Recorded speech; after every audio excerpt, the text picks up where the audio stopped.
The face matched. That boy was his son. His son. The child he'd denied. The child he'd called a lie. The child he'd thrown away along with the woman who'd carried him. Dante's hand shook as he reached for the whiskey. He'd been wrong. So fucking wrong. Marco had lied.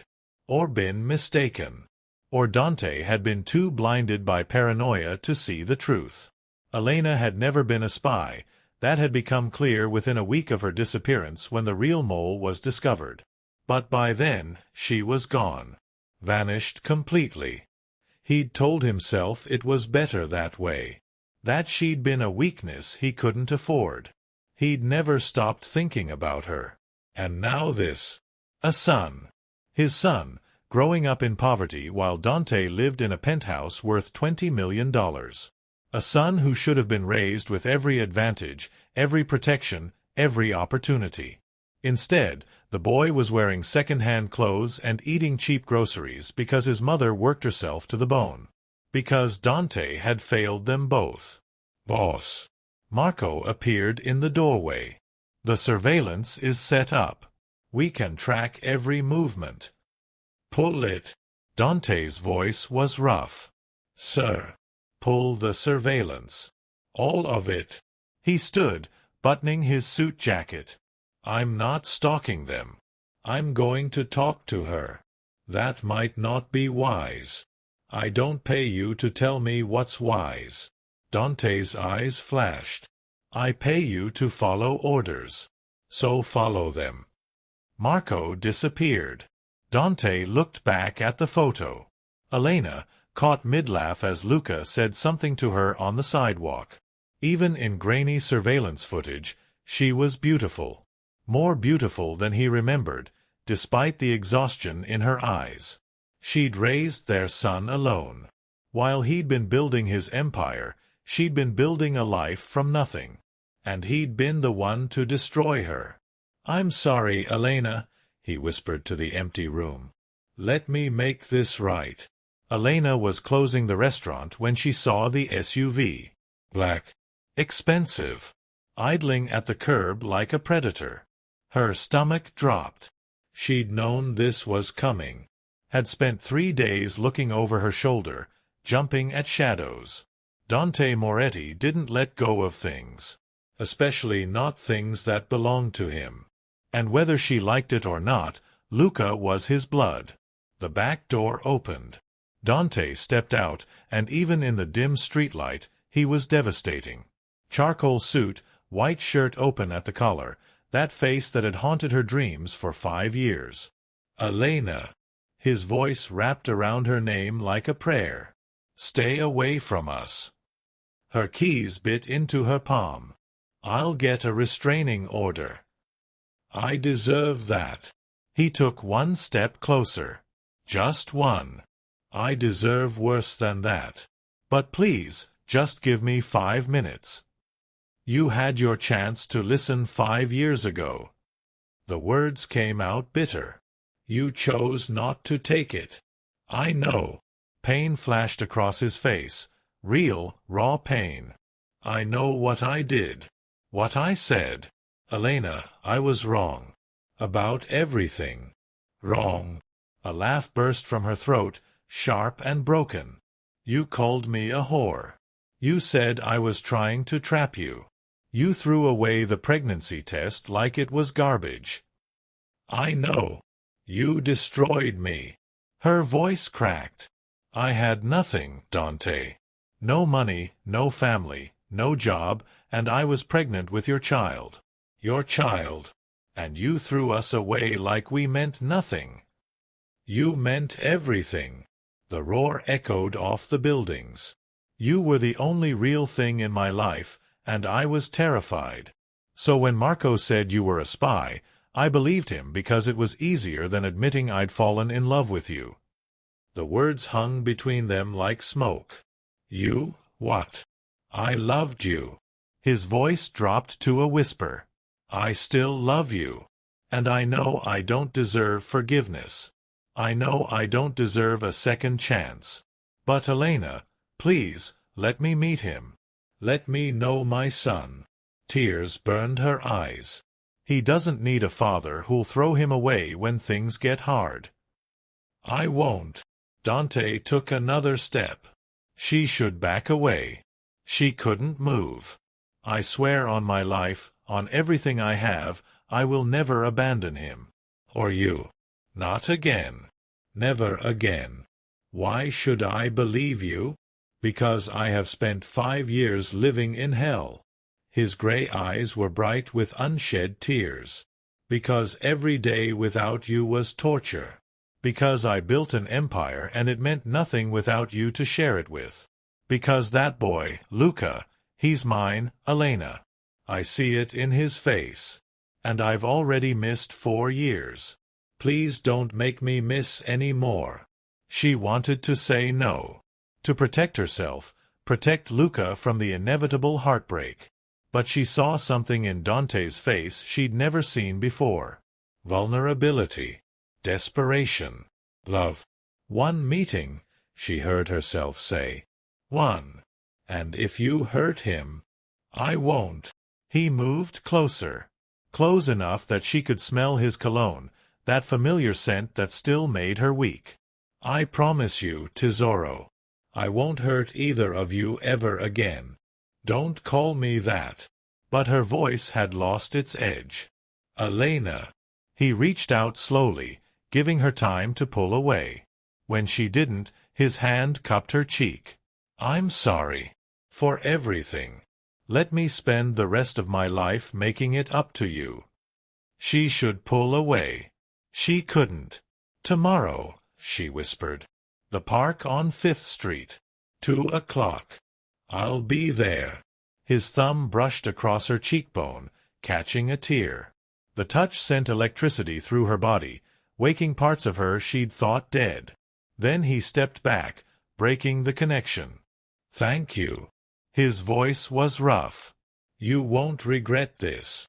She watched him climb back into the SUV and disappear into the night. I already do, she whispered to the empty street. But her heart was hammering, and for the first time in 5 years, something that felt dangerously like hope bloomed in her chest. The playground was crowded when Dante arrived, 15 minutes early, unable to stay away a moment longer. He'd barely slept. Had changed suits 3 times. Had his men sweep the entire park for threats twice. Now he sat on a bench, hands clasped between his knees, waiting. And there they were. Elena walked across the grass, Luca's hand in hers. She'd dressed him in his best clothes. Dante could tell they were second-hand, but they were clean and carefully pressed. The sight made his chest tight. His son. That was his son. Luca saw him first. The boy stopped, gray eyes, so like his own, studying him with curiosity. Mama, is that the man from yesterday? Yes, baby. Elena's voice was careful. This is Dante. He's an old friend of Mama's. Dante stood slowly, not wanting to scare him. Hi, Luca. Hi. The boy tilted his head. You're really tall. I am. Dante couldn't help the smile. You're pretty tall yourself. I'm gonna be 5 soon. Luca held up his hand. That's really old. Very old. Dante's throat was tight. God, the boy was perfect. Absolutely perfect. Elena touched Luca's shoulder. Why don't you go play on the swings for a minute? I need to talk to Dante. Okay. Luca ran off, fearless and beautiful. Silence stretched between them. He's incredible, Dante finally said. He is. Elena's voice was fierce. And he's happy, Dante. We don't have much, but we're happy. I can see that. He turned to face her. Elena, I want to be part of his life. Part of both your lives. The black SUV rolled to a stop outside the small grocery store in Brooklyn. Dante Moretti didn't need to be here. His men handled everything. But something had pulled him to this neighborhood, to this forgotten corner of the city where he'd buried his past. Then he saw her. She stood at the crosswalk, one hand gripping a paper bag of groceries, the other holding tight to a small hand. A child.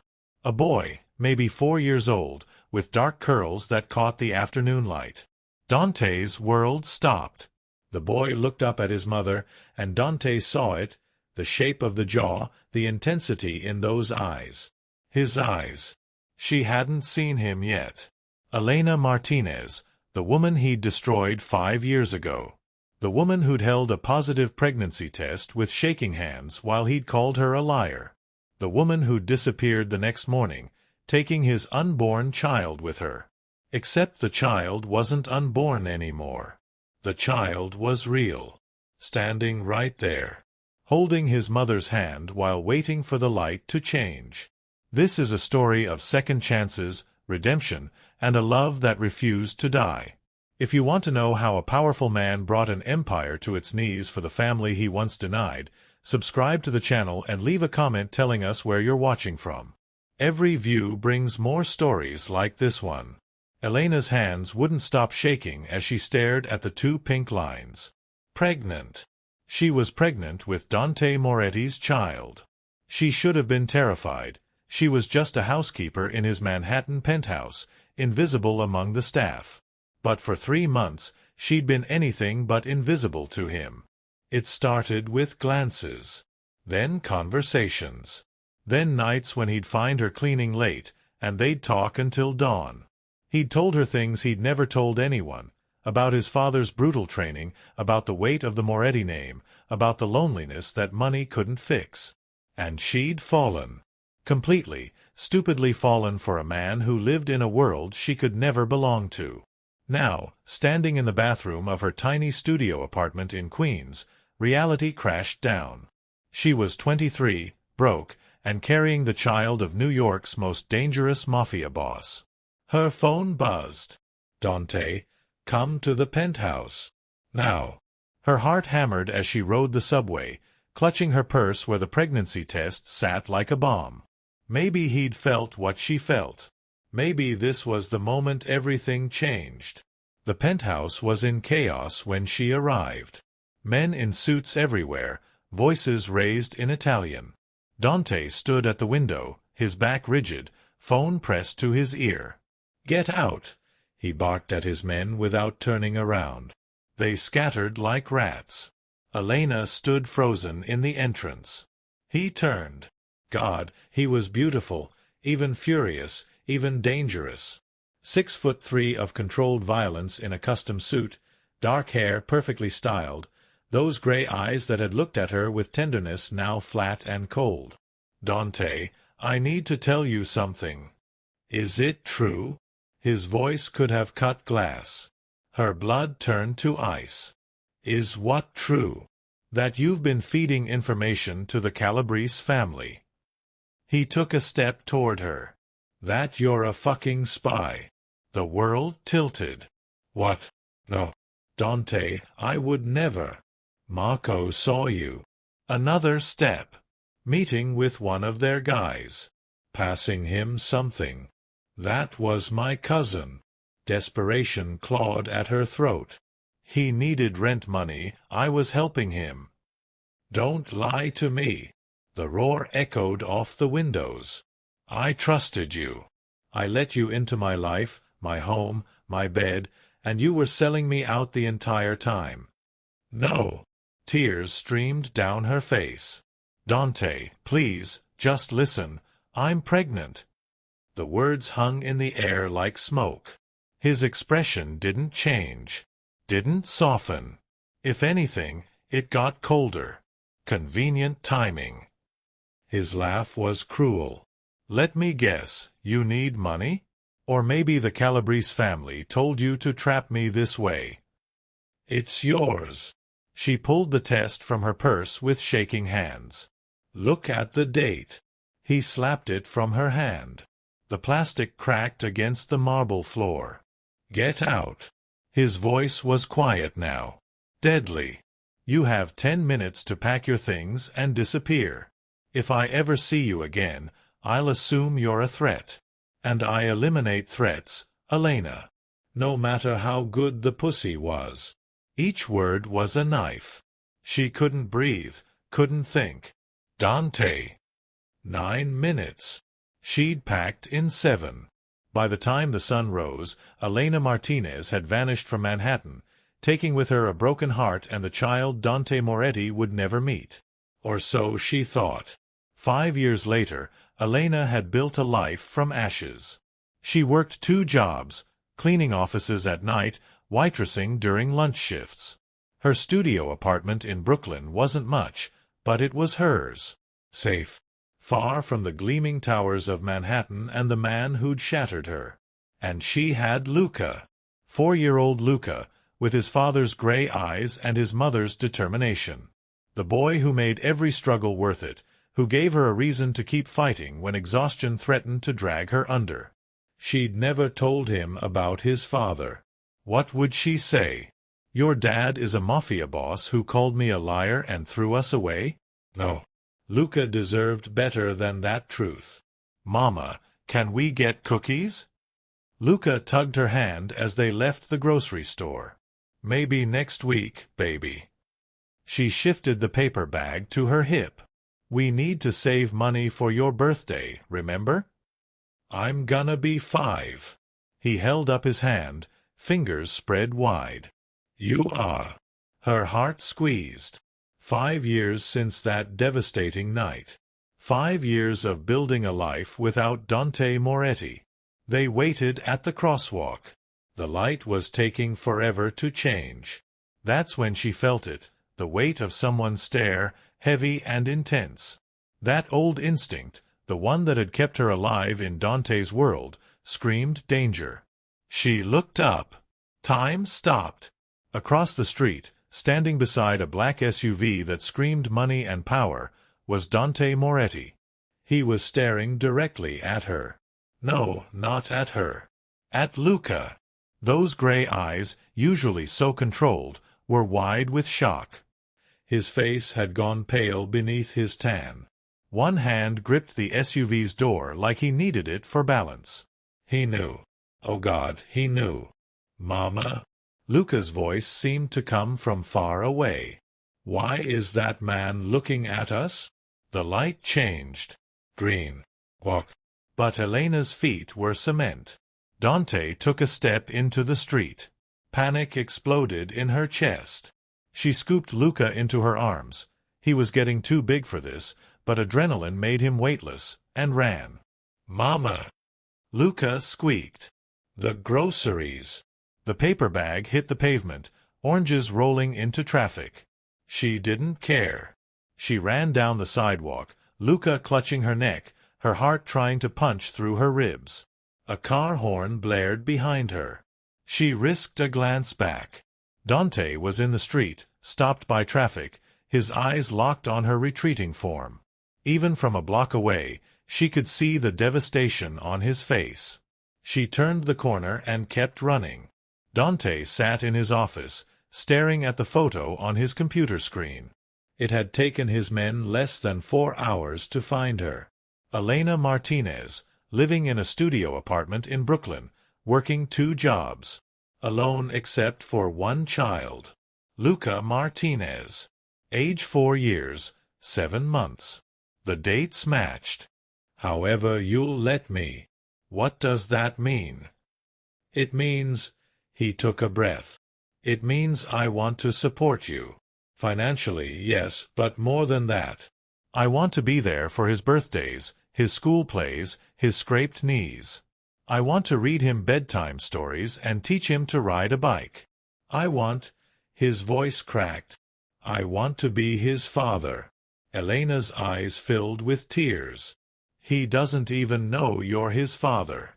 Then let me earn it. Dante stepped closer. Let me prove I'm worthy of that title. Of him. Of you. Dante. I know I can't undo the past. But Elena, I'm asking for a future. Whatever you're willing to give me. He pulled an envelope from his jacket. This is yours. No strings. She opened it. Her face went white. This is, Dante, This is $50,000. It's what I should have given you 5 years ago." His voice was firm. "For raising our son alone. For everything you've been through. It's not nearly enough, but it's a start. I can't accept this." "You can." He closed her fingers around the envelope. "For Luca. For his education, his future, whatever he needs. Please." She was crying now, tears streaming down her face. "Why?" she whispered. "Why now?" "Because I've been dead inside for 5 years." He cupped her face in his hands. "Because seeing you again, seeing him, it's like I can breathe for the first time. Because I love you, Elena. I never stopped. And I know I have to earn your trust back, but Tesoro, I'm not giving up. Not on you, not on Luca, not on us." "There is no us." "There could be." His forehead touched hers. "If you let me prove it. If you give me a chance to be the man you deserved 5 years ago." "Mama!" Luca's voice rang across the playground. "Come push me." Elena pulled back, wiping her eyes. "I need time. Take all the time you need." Dante's thumb brushed her cheek. "I'll be here, waiting, however long it takes." She studied his face, searching for lies. Found only truth. "Come on," she finally said. "Come push your son on the swing." The words hit him like a bullet. "Your son." "Yeah, yeah." A small smile touched her lips. "But Dante, one wrong move and you're done. Understand." Understood. He'd have agreed to anything in that moment. They walked to the swings together. Luca beamed when he saw them coming. "You gonna push me?" he asked Dante. "If that's okay with you." "Okay." Luca kicked his legs. "Push me really high." Dante positioned himself behind the swing. His hands touched the metal chains, and suddenly he was overwhelmed. This was real. His son. His family. He pushed gently. Luca shrieked with laughter. "Higher." Dante pushed harder, and Luca soared, his laughter filling the air like music. Elena stood nearby, arms crossed, but she was smiling. Really smiling. And Dante knew, standing in that playground pushing his son on a swing, that he'd found what he'd been searching for his entire life. He'd found home. 2 years later, the penthouse looked different. Toys scattered across the Italian marble. A small bicycle leaned against the window. Children's drawings covered the smart refrigerator. Elena stood on the balcony, watching the sunset paint Manhattan gold. Behind her, she heard Luca's laughter and Dante's deep voice reading a bedtime story. It hadn't been easy. Rebuilding trust never was. But Dante had kept every promise. He'd shown up for every soccer game, every parent-teacher conference, every midnight fever. He'd proven himself day after day, moment by moment. 6 months ago, she'd finally said yes when he asked her to move in. 3 months ago, she'd said yes to something else, the diamond ring now sitting on her finger. "Mama!" Luca appeared in the doorway, Dante behind him. "Papa says I can't have ice cream before bed." "Papa." The word still made her heart squeeze. "Papa's right," she said, ruffling his dark curls. "But maybe tomorrow we can get ice cream after your game." "Promise. Promise." Luca hugged her tight, then ran back inside. Dante joined her on the balcony, wrapping his arms around her waist from behind. "What are you thinking about?" he murmured against her hair. "How different everything is." She leaned into him. "How close we came to never having this. But we do have it." His lips brushed her temple. "And I'm never letting go again." "Good." She turned in his arms. "Because you're stuck with us now, Moretti. Best sentence I've ever served." He kissed her, slow and deep, the kind of kiss that promised forever. From inside, Luca called out, "Are you guys being gross again?" They broke apart, laughing. "Come on," Elena said, taking Dante's hand. "Let's put our son to bed." Our son. 5 years ago, those words had destroyed her. Now, they were everything. Dante squeezed her hand, and together they walked back inside, into their home, their life, their future. A future that almost wasn't, but now would last forever. And that's where their story finds its peace. If this journey touched your heart, hit that like button and share it with someone who believes in second chances. More stories of love, redemption, and powerful transformations are coming your way. See you in the next one.